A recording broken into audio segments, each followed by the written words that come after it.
Bonjour à tous, on se retrouve pour un nouvel épisode de Summer Pockets. Aujourd'hui épisode 11, début d'un nouvel arc qui, comme je m'en doutais, se concentre autour de Ao, mais pas seulement. On commence à avoir quelques pistes de réflexion sur Umi-chan, principalement. Donc une partie de cet épisode, ça va être un petit peu un résumé des interactions que Airi a déjà eues avec Ao dans les épisodes précédents, ce qui du coup réduit un petit peu l'impact de ces interactions, quoi. Alors, je veux bien que du coup, ça fait qu'il la connaît déjà, machin et tout. C'était peut-être pas nécessaire de nous les remontrer. Je dis ça comme ça. Mais bon, voilà, donc il va pas, pendant cet arc-là, il va pas mal traîner au niveau de la boutique du coup de glace. Où du coup, donc il va discuter un petit peu avec les différents membres du club. Il va un petit peu voir quelles sont les interactions qu'ils ont, qu'est-ce qu'ils font de leur journée globalement. Et puis tout va changer un jour où il va raccompagner en fait Ao-chan à la demande d'une de ses copines parce que elle a tellement travaillé en fait qu'elle est complètement crevée en fait et que si quelqu'un ne l'aide pas, elle va certainement faire une sieste comme la dernière fois sur le bord de la route. Bon, d'après Ao, ça craint rien sur cette île et effectivement, ça a pas l'air d'être un truc particulièrement dangereux ni quoi que ce soit. Mais du coup, voilà, il remarque qu'elle a une espèce de petite perle accrochée dans les cheveux, une perle bleue qui représente un papillon. Ça devient intéressant puisque les papillons, on commence à en avoir vu quelques-uns quand même dans cette série. Et ils ont l'air d'avoir une importance assez importante. Ça me fait beaucoup penser, je vais faire beaucoup de comparaisons, je sais, entre cette série et Clannad. Mais pour moi, ça s'inspire, que ce soit dans l'écriture ou dans le visuel, ça s'inspire beaucoup de Clannad, au niveau des thèmes et autres. Ça fait beaucoup penser aux petites lumières qu'on voyait également dans Clannad. En tout cas, a priori que Ushio mis à part, seul Okazaki était capable de voir. C'était toutes ces lumières qui lui permettent à la fin, en fait, d'accomplir un souhait qu'il avait et d'obtenir une bonne fin, si on veut, par rapport à la fin de la série ou la fin du jeu. Et là, bah, les petits papillons, ils ont l'air d'avoir une importance. Laquelle, je pense qu'on en apprendra un petit peu plus dans l'épisode précédent, mais on va y revenir.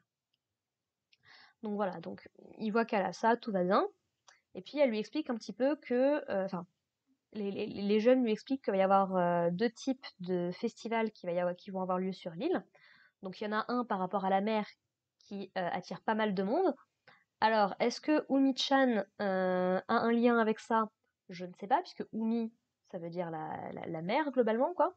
Donc est-ce que ça a un lien avec Umi? Peut-être. Et qu'il y en a un dans la montagne, et on nous explique que bah, quand les rites de la montagne ont commencé, personne n'a le droit d'y aller, que c'est la famille de Hao en fait qui s'occupe un petit peu de tout ça et que globalement elle passe ses nuits en fait à arpenter la montagne avec une lanterne. Pour faire quoi? Bon, on le découvrira peut-être à la fin de l'épisode. Et du coup tout ça intrigue pas mal Airi, du coup qui décide de la suivre, enfin de la suivre. C'est alors qu'il a loupé, mais alors vraiment à ça d'attraper un moustique. Je vous jure, ça m'a fait une réaction épidermique. Moi, la chasse aux moustiques la nuit en plein été, c'est un de mes sports. J'ai pas envie de dire favori, mais ça fait partie des activités que je pratique très souvent pendant l'été, malheureusement. Donc là, du coup, il aperçoit une lumière dans la montagne. Il en déduit en tout cas que c'est AO, et du coup, il décide d'aller voir ce qui se passe, quoi. Bon, ça me fait beaucoup rire parce que quand il arrive sur place, il dit ah, c'est bizarre, je pensais que c'était dans le coin et tout, mais je vois pas AO. Mec, visiblement, vu le temps qu'il t'a fallu pour arriver là, elle aurait eu le temps de descendre de la montagne, clairement. Mais bon, elle est toujours dans les parages, il la remarque assez vite. Et du coup, il va se planquer un petit peu pour essayer de voir ce qu'elle fait. Et c'est là donc qu'apparaissent encore une fois un de ces fameux papillons, qu'elle a l'air de vouloir attirer à elle, mais on sait pas trop pourquoi, puisque Airi, bien évidemment, marche sur une branche à ce moment-là et fait en sorte que Ao le repère, quoi. Et là où c'est intéressant, c'est qu'elle est surprise qu'il soit capable de voir les papillons.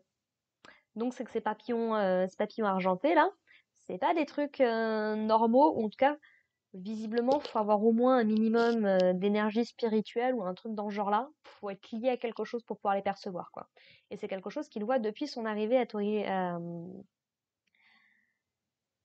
Torishirojima, je crois. Donc voilà, et l'épisode se termine là-dessus. Donc on n'en sait pas plus. En revanche, là où ça devient intéressant, c'est concernant Umi, puisque du coup, donc alors qu'il est invité à la petite fête que les membres du club ils font ensemble, Intéressant d'ailleurs, sachant que Shizuku, c'est la présidente du club, qu'elle ait jamais été invitée, en tout cas qu'elle ne se soit jamais pointée. Ao apparemment a essayé de faire venir Shiroa, mais elle avait dit ouais, je vais y réfléchir, quoi. Traduction, quand tu es un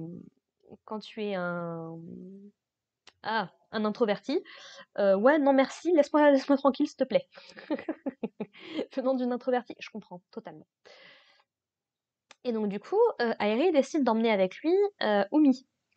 Sauf que bah, elle a amené un petit peu cette espèce de riz sauté là qu'elle aime bien faire pour Airi. Mais dans cette nouvelle loop, cette nouvelle boucle, parce que maintenant, visiblement, on met effectivement dans du voyage dans le temps d'une manière ou d'une autre, et ben, visiblement, elle n'est pas capable de faire du riz qui colle bien, quoi. Il est pas bon, visiblement. Ce qui est assez étonnant parce que jusqu'ici, tout se passait plutôt bien avec la nourriture qu'elle faisait, quoi.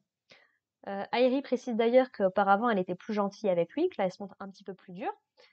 Et Airi se dit, non mais c'est pas possible, on s'est rencontrés hier. Donc ça supporte vraiment l'idée qu'on est vraiment dans une espèce de boucle temporelle, quoi que ça veuille dire.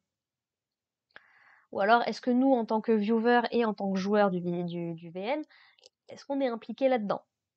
Je ne sais pas, mais j'ai une grosse vibe Higurashi. C'est ça, Summer Pocket, on dirait un mélange entre Clannad et Higurashi.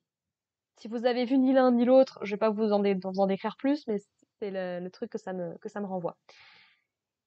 Et donc là où c'est intéressant, c'est que bah, donc suite à la fin de l'arc 2 du coup avec Tsungi, bah, on retourne encore une fois comme au début de l'arc 2 sur Umi qui se réveille, qui arpente en tout cas cette espèce de clairière un petit peu bizarre là, et qui dit pour la troisième fois, ou je recommence une troisième fois, ou un truc dans ce genre là quoi.